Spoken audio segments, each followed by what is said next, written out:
생각보다 그 홀딩하는 게 좀 짧은 것 같아요. 그만큼 안전하게 수익을 내고 빠진다. 홀딩하는 시간이 길어지면 길어질수록 손실날 확률도 같이 높아지는 거거든요. 와인스타인님은 들고 있는 홀딩 시간을 줄임으로써 또 리스크를 좀 많이 줄인 것 같습니다.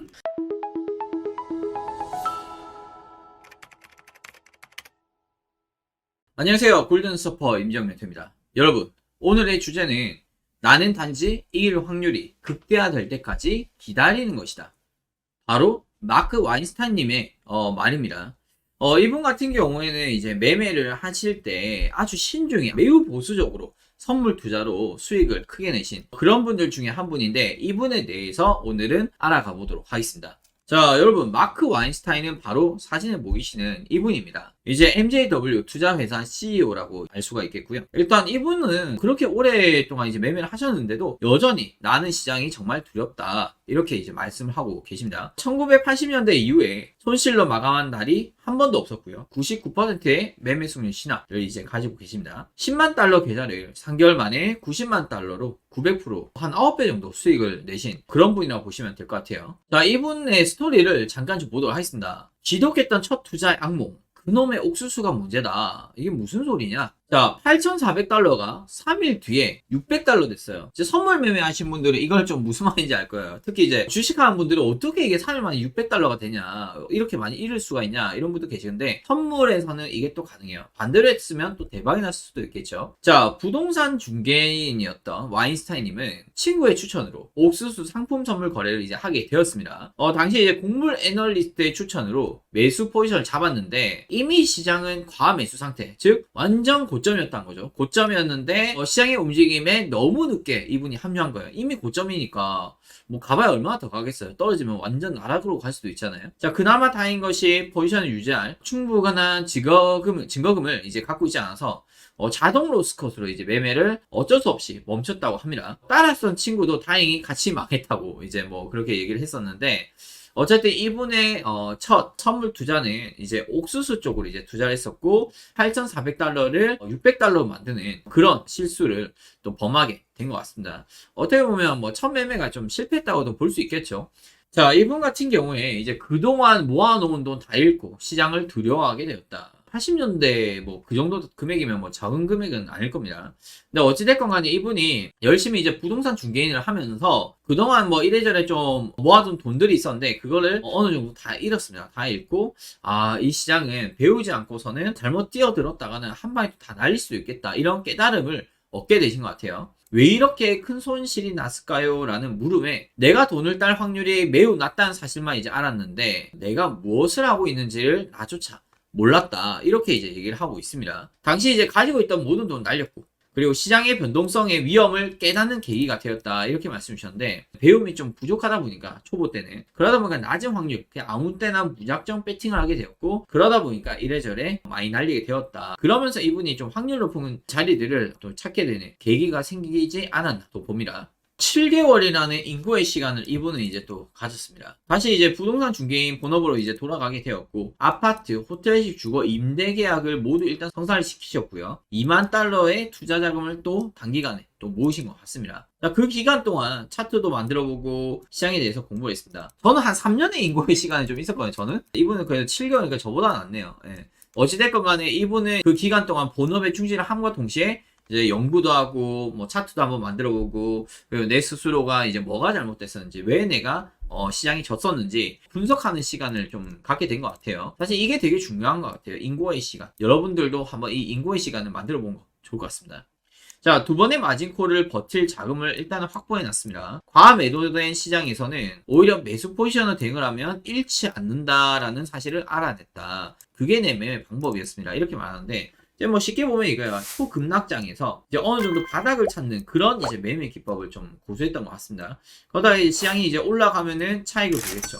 그리고 어느 정도 올라갔다가 다시 내려오겠죠. 그럼 과매수 시점에서는 고점 매도를 치겠죠. 이런 식의 플레이를 좀 하신 것 같은데, 어쨌든 약간 추세 매매라기보다는 어떻게 보면은 변동매매일 수도 있습니다. 그리고 본인이 선물을 투자한 그 자산 가치가 시장 상황으로 봤을 때 이거는 너무 심했다, 너무 많이 빠졌다, 그런 시점에서만 일단 들어가서 버티기 전략으로 좀 수익을 내신 그런 스타일인 것 같습니다.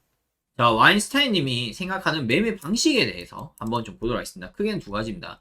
일단 첫 번째는 치타의 포지션 매매, 두 번째는 참새의 데이 트레이딩. 참 용어를 재밌게 지으신 것 같은데, 일단 치타는 세상에서 가장 빠른 동물이라 초원의 어떤 동물도 잡을 수 있지만 사냥감을 완전히 잡을 수 있다는 확신이 드는 그 순간에만 기다린다. 그리고 그때만 사냥을 한다. 달려든다. 매매도 똑같다고 생각을 합니다.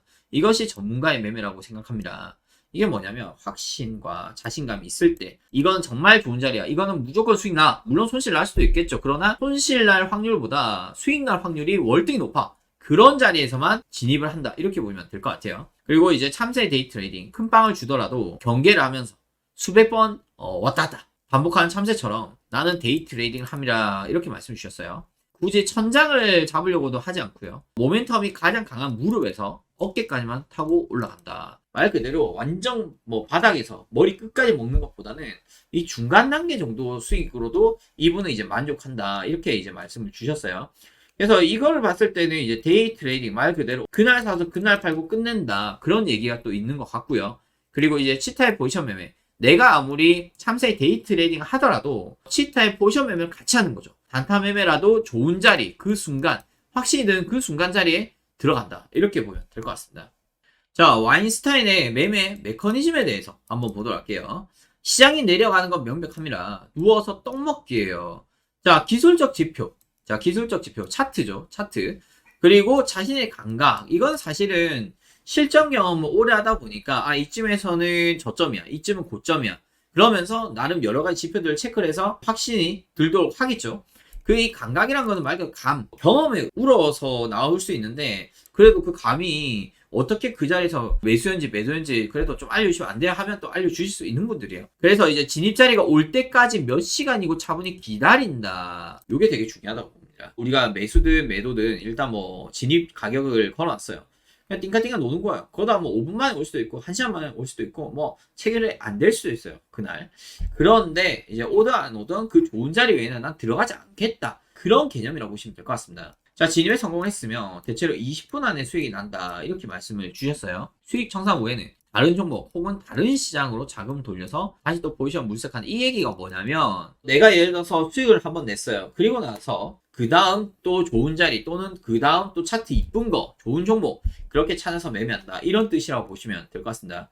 생각보다 홀딩하는 게 좀 짧은 것 같아요. 그만큼 안전하게 수익을 내고 빠진다. 왜냐면 홀딩하는 시간이 길어지면 길어질수록 손실날 확률도 같이 높아지는 거거든요. 어찌됐건 간에 와인스타인님은 들고 있는 그 홀딩 시간을 줄임으로써 또 리스크를 좀 많이 줄인 것 같습니다. 여기 보면은 주기 이론, 피보나치 되돌림, 다양한 기술적 지표를 이용했다. 엘리어트 파동 분석 이런 것들을 좀 활용을 하신 것 같고요. 그리고 경험으로 축적된 감각을 같이 이제 매매할 때 활용을 했다. 그리고 제일 중요한 거 기다림. 이거는 저뿐만 아니라 이제 다른 이제 또 성공하신 그런 이제 투자자분들 보면은 타이밍을 잘 기다리신 것 같아요. 부동산이든 주식이든 선물이든 정말 좋은 타이밍을 최대한 기다렸다가 내가 원하는 그 타점이 왔어. 그때 확 들어가 버린 거거든요. 그래서 이제 이래저래 괜히 분산 투자 잘못했다가는 막상 진짜 좋은 기회가 왔을 때 못 들어갈 수도 있거든요. 그래서 그 좋은 타이밍을 최대한 아끼고 기다려서 왔을 때 투자하는 그런 스타일인 것 같습니다. 자, 와인스타인님의 매매 규칙을 한번 볼게요. 여러분들도 매매 규칙이 있으실 건데 이분 스타일도 한번 보도록 하겠습니다. 자, 시장이 움직이기 전에 시장의 방향을 알아내려 하지 않습니다. 일단 움직이고 나서 그걸로 따라붙는 그런 전략도 좀 펼치신 것 같고요. 자만하면 절대 안 된다. 자만하게 되면은 위험 관리 능력을 상실하게 된다. 여러분들 솔직히 이거는 저도 이제 말씀드리고 싶은 게 그 선물 투자 하다 보면은 막 연속 3일, 4일, 5일 이렇게 이길 때가 있어요. 그러면 사람들이 본인 스스로 막 자만에 빠져요. 온갖 꿈을 또 가져요. 질 건 생각 안 해요. 그냥 이긴 것만 생각하지. 그러다 보니까 한 달에 하루에 1,000만원씩 번다? 한 3일 동안 3,000만 번에 다음날 4일차 5,000만 날릴 수도 있는 거예요. 그죠? 그렇기 때문에 절대 자만하면 안 되고 항상 매매하실 때는 긴장감을 가지고 매매하자. 자신의 한계를 인식을 해야 됩니다. 그리고 무리에 휩쓸리지 말자. 말 그대로 소문, 뉴스에 휩쓸리지 말자. 무슨 댓글이라든지 그런 거에 겁내지 말고 본인만의 그 기준과 원칙을 지켜나가라. 이런 얘기라고 보시면 될 것 같습니다. 자, 기회가 나타날 때까지는 매매하지 말자. 말 그대로 타이밍을 기다리자. 매매 전략은 이제 환경의 변화에 맞춰서 조정될 만큼 충분히 유연해야 된다. 내가 원하는 그 매매 그 라인이 있는데 이 라인만 딱 걸면 어떻게 돼요? 그러면 코앞에서 갈 때도 있어요. 그래서 저는 이제 실제로 방송에서도 알려드리는데 선지입할 때가 많습니다. 조금 더 앞에 거는 거예요. 그리고 상황에 따라서는 진입가를 조금 뒤로 뺄 때도 있고요. 또는 손절을 좀 더 길게 잡을 때도 있어요. 원래 내 기준은 뭐 손절을 한 20틱에서 끊는다 했지만 시장 상황에 따라서는 30틱, 40틱 뭐 이렇게 볼 수도 있겠죠. 사실 이거는 경험이 좀 있어야 합니다. 경험이 있어야지 이런 유연성이 좀 생길 수가 있고요. 초보자분들은 조금씩 이제 시간이 지나면 만들어질 거니까 너무 조급하게 유연함을 만들어 가려고 하지 마십시오. 그리고 마지막으로 만족할 줄 알아야 된다. 내가 오늘 수익이 뭐 10만 났어요, 20만 났어요, 1000만 났어요. 근데 이게 항상 부족해요. 사람은요, 욕심이 많기 때문에 저도 이제 매매를 하다 보면 조금만 더 해서 수익 냈으면 좋았을 때, 아니면 나 홀딩 했으면 이만큼 더 수익 났을 건데 항상 이런 아쉬움을 갖게 됩니다. 그렇기 때문에 이 만족에 대해서 여러분들이 알고 계시면 좋을 것 같고요. 항상 만족한 삶을 살기 위해서 좀 노력하시면 어떨까? 그러면 오히려 승률과 수익은 실제로 더 높아질 수 있습니다. 정리를 해보도록 할게요. 일단 시장의 방향으로 배팅하려고 하고요. 자만하지 말라. 본인의 한계를 인식을 하셔라. 무리, 소문, 뭐 뉴스 이런 거에 휩쓸리지 마라. 기회가 날 때까지 절대 매매하지 마라. 타이밍을 기다려라는 거죠. 매매 전략은 이제 유연하게 대처해야 된다. 그때 상황에 따라서 대처를 하셔라. 그리고 만족할 줄 알아야 된다. 요 7가지를 여러분들께서 잘 기억해 두시면 좋을 것 같습니다. 트레이딩 입문자를 위한 와인스타인의 조언을 한번 보도록 할게요. 특히 입문자분들 잘 들으세요. 자, 읽는 법을 배워야 된다고 합니다. 항상 따기만 하겠다고 생각하고 있었을 때 잃은 이유를 알려고 노력하지 않으면 결국 시장 탓만 합니다. 본인 탓을 해야 되는데 시장 탓하고 있는 거예요. 남 탓하는 거죠. 그래서 읽는 법을 알아야 되고, 읽는 법을 알게 되면 나중에 자동적으로 버는 방법을 알겠죠. 이렇게 하면 내가 날린구나. 이렇게 하면 수익이 날 수 없구나. 그러면 어떻게 해야 되겠어? 이렇게 하면 안 되겠구나라는 걸 알게 될 것이고, 그러면 수익 내는 방법에 대해서 깨닫게 되겠죠. 그런 내용이라고 보시면 될 것 같습니다. 손실은 빨리 잘라야 된다. 대부분의 투자자들이 물리면 손절이 길어집니다. 그리고 반대로 청산은 또 짧아져요. 이걸 반대로 해야 되겠죠? 청산은 길어지고 손절은 짧아져야겠죠. 가장 간단한 이론입니다. 이거는 뭐 당연한 얘기입니다. 다만 이제 상황에 따라서 좀 대응을 또 달리 할 수 있는데 가장 중요한 것은 이거다. 근데 사실 이걸 지키기가 힘들어요. 저는 개인적으로 1번은 알겠는데 이 2번 같은 경우는 조금 연구를 많이 해야 되지 않나. 왜냐면 말이 쉬워요. 말이 쉬운데 지키기가 어렵거든요, 사실은. 그렇기 때문에 본인의 매매 기준을 완성시키는 게 되게 중요할 것 같고요. 일단 매매 기준 만들 때 기본적으로 익절이 손절보다는 조금이나 좀 더 길게 주시면 좋을 것 같습니다. 여러분, 오늘은 제가 마크 와인스타인님에 대해서 이야기하는 시간을 갖게 되었습니다. 그리고 이분 역시도 오랫동안 매매를 했지만 시장이 정말 두렵다. 저도 그런 것 같아요. 근데 뭐 그런 거는 또 감수하고 매매한 게 선물의 매력이지 않나 좀 생각이 듭니다. 어찌됐건 간에 이제 매매 기준을 확실히 여러분께서 만들어 보시고요. 만들었다면은 그걸 이제 모의 투자로 한번 검증해 보시고, 그리고 실전 매매 하신 거 추천드리겠습니다. 자, 좀 더 자세한 해외 선물 매매 노하우, 전략 배우시고 싶으신 분들께서는 저희가 체계적으로 다양하게 알려드리고 있으니까 많은 참여 부탁드리겠습니다. 이상 골든 서퍼였습니다. 감사합니다.